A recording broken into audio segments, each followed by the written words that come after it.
नमस्कार, मी सी ए कृष्णा बोरचाटे. आज आपण चालू करतोय 30 डेज चॅलेंज. होय, म्हणजे काय तर 30 दिवसामध्ये आपल्या ज्वेलरी इंडस्ट्रीजमध्ये जे कायदे, उदाहरणार्थ हॉलमार्किंग, PMLA, सावकारकी ह्याच्यासोबतच जे महत्त्वाचं इन्कम टॅक्स आणि GSTचे कायदे आहेत, ते सुद्धा 30 दिवसाच्या आत मॅक्झिमम होता होईल तेवढे त्यांच्या प्रश्नांचे आणि शंकांचे निरसन करण्यासाठी हे 30 दिवसाचे चॅलेंज. तर आजचा हा पहिला दिवस.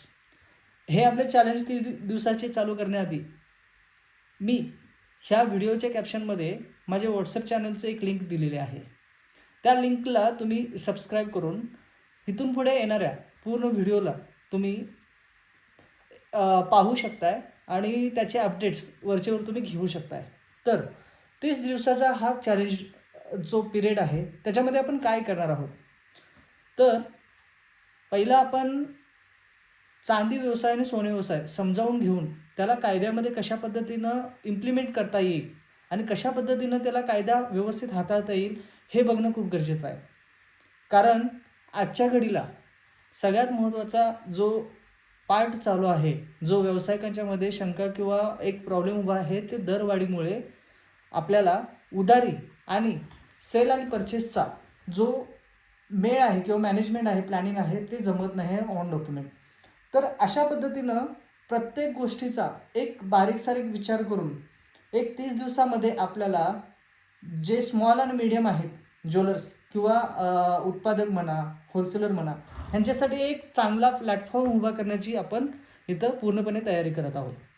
तर स्टार्टिंगला ह्या 30 दिवसाच्या पिरियडमध्ये आपण काय करणार आहोत, पहिलं स्टार्टिंग आपण सगळ्यात महत्त्वाचा विषय आहे की आपला सोने आणि चांदी व्यवसायातला स्टॉक. त्याच्यावरती कशा पद्धतीनं स्टॉकला हाताळलं जाईल, स्टॉक हाताळताना त्याला इन्कम टॅक्स आणि GSTच्या माध्यमातून कशा पद्धतीनं त्याला इम्प्लिमेंट करता येईल किंवा कायदा कशा पद्धतीनं पाळता येईल हे बघणं खूप गरजेचं आहे. आणि ते आपण पहिला, कारण तुम्ही जर स्टॉक व्यवस्थित हँडल केला, उदाहरणार्थ तुमच्या डॉक्युमेंटवरती स्टॉक व्यवस्थित आहे, तरच तुम्ही GSTची बिलं फाडू शकताय. GSTचे बिलं फाडण्यासाठी तुम्हाला हॉलमार्किंग, पहिला त्याच्या हॉलमार्किंग करताना जर स्टॉक असेल डॉक्युमेंटरी व्यवस्थित, तरच तुम्ही हॉलमार्किंग करू शकताय. म्हणजे हे इंटरलिंकिंग आहे आणि हे झालं इन्कम टॅक्स आणि GST आणि हॉलमार्किंग, तरच कुठेतरी इन्कम टॅक्सकडे तुम्ही येऊ शकताय. म्हणून सगळ्यात महत्त्वाचा पार्ट आपण आजपासून बघणार आहोत, तो म्हणजे स्टॉक. मग त्याच्यानंतर आपण GST, स्टॉक एक नंबरमध्ये आणल्यानंतर GSTमध्ये कशा पद्धतीनं आपण ट्रान्झॅक्शन करायचं आहे, GST झाल्यानंतर हॉलमार्किंगकडे जाऊ, हॉलमार्किंग नंतर मग इन्कम टॅक्समध्ये. कारण इन्कम टॅक्सचा सगळ्यात लास्टचा पार्ट मी मुद्दाम म्हणून ठेवला आहे, कारण पहिलाच टॅक्स प्लॅनिंग केल्यानंतर त्याच्यानुसार रिव्हर्स कॅल्क्युलेशन आपल्याला जमणार नाही. त्याच्यापेक्षा पहिला बिझनेस समजावून घेऊ आणि त्याच्यानंतर मग इन्कम टॅक्स लास्टला, जेणेकरून आपल्याला लास्ट बाबा काहीतरी आयकरातून कर वाचवणं किंवा कर प्लॅनिंग करणं ह्याच्यासाठी नक्कीच मदत होऊ शकते.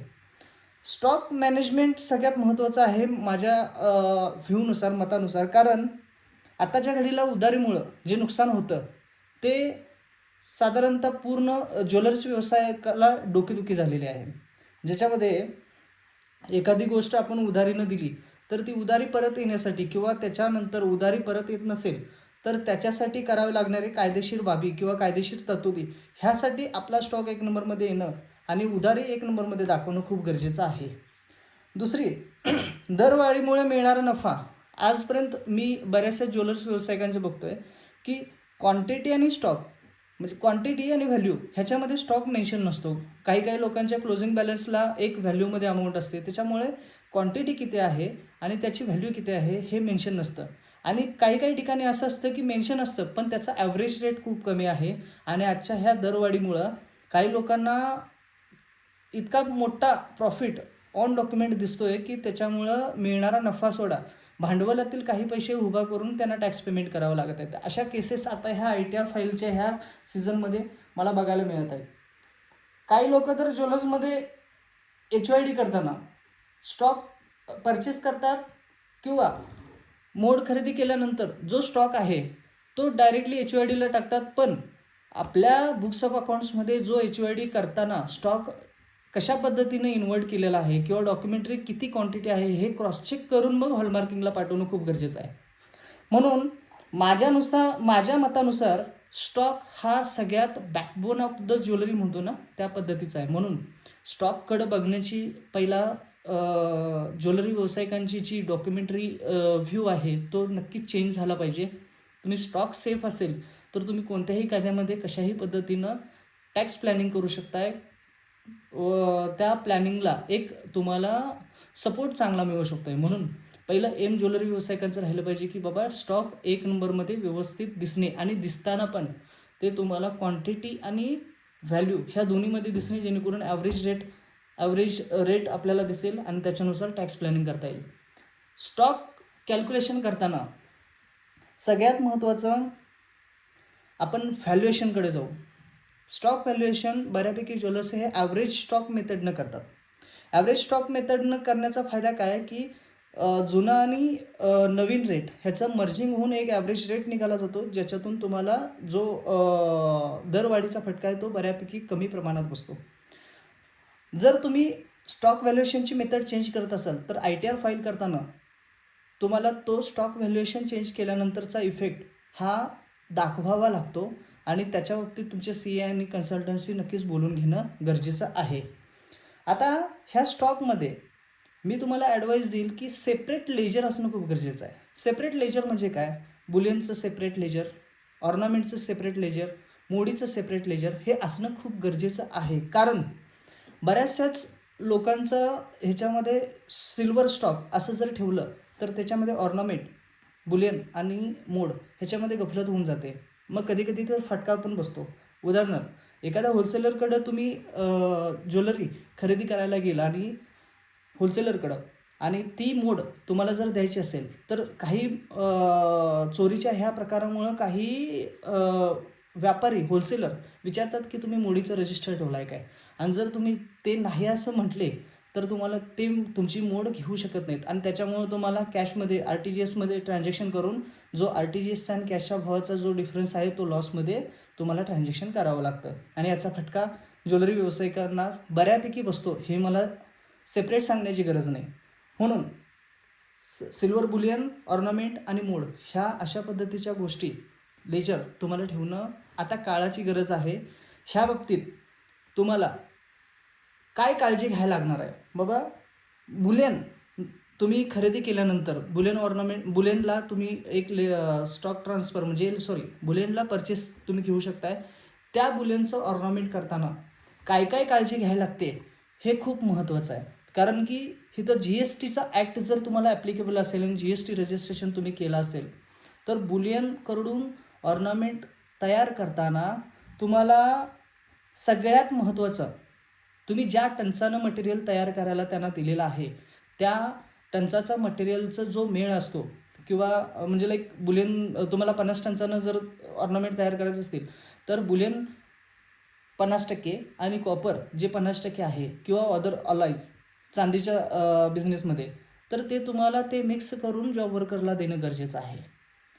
जर तुम्ही फक्त बुलियन त्या कारागिराला आउटवर्ड करत असाल तर 100% तुम्हाला GSTमध्ये अडचण येणार. कारण तुमचे मटेरियल आउट झालेलं आहे फक्त बुलियनचं आणि कॉपर त्यानं जर ॲड करून दिला तर त्या कॉपरचं बिल तुम्हाला त्याच्याकडून सेल बिल म्हणून घ्यावं लागेल जॉब वर्करकडून. सहसा ही लोक ह्याच्याकडं दुर्लक्ष करतात. आजपर्यंत GSTमध्ये ह्या क्लेरिकल मिस्टेकमुळं बऱ्याचशा नोटिसा आलेल्या आहेत आउटवर्ड इनवर्डमुळं.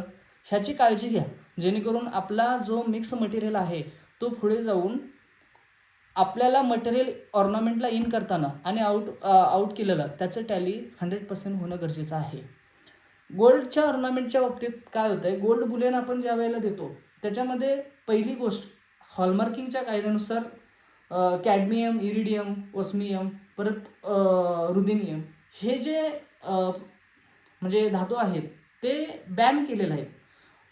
तुम्ही हे आउटवर्ड करताना जर ह्या पद्धतीचं ॲलॉयज जर कारागिरांना देऊन मटेरियल तयार करत असाल तर हॉलमार्किंगच्या कायद्यानुसार नंतर तुम्हाला HOID करून घेता येणार नाही आणि तुम्हाला त्याचं नुकसान होईल. म्हणून पहिला अलॉयज आपण काय देतोय किंवा अलॉयज आपल्याकडे स्टॉक काय आहे आणि त्या पद्धतीनं आपण कसं ट्रान्झॅक्शन करतोय हे बघणं खूप गरजेचं आहे. जी लोक बुलियन घेऊन ऑर्नामेंट तयार करतात जॉब वर्करच्या थ्रू त्यांना GSTच्या कायद्यानुसार ITC 04 हा भरणं खूप गरजेचं आहे. ज्याच्यामध्ये जॉब वर्करकडून आपण जे दागिने तयार करून घेतलेले आहे त्याची डिटेल आपल्याला त्या विवरणानुसार द्यावी लागते.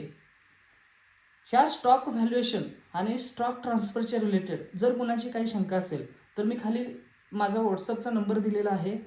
त्या व्हॉट्सअपच्या नंबरवरती तुम्ही मला तुमचे प्रश्न किंवा शंका पोस्ट करू शकता, विचारू शकता, ज्याच्यामध्ये आपण डिटेलमध्ये डिस्कशन इंडिव्हिज्युअली पण करू शकतो किंवा पुढच्या येणाऱ्या व्हिडिओमध्ये पण मला त्याचा सारासार विचार करून तपशील देता येईल. आपण सगळ्यात महत्त्वाचं काय करू शकतो म्हणजे हे बघणं खूप गरजेचं आहे.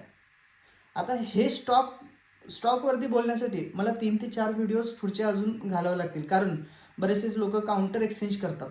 काउंटर एक्सचेंजमध्ये कशा पद्धतीचं डील करावं, म्हणजे मोड देऊन सोनं म्हणजे दागिने खरेदी करतात किंवा काय, अशा बऱ्याचशाच गोष्टी आहेत ज्याच्यावरती आपल्याला फोकस करणं गरजेचं आहे. आजच्या दिवसापुरतं सुरुवातीला हे इतकंच बस आहे. जर कुणाला काही ॲडिशनल शंका असतील तर नक्की तुम्ही मला पिन करा आणि आमच्या ह्या यूट्यूब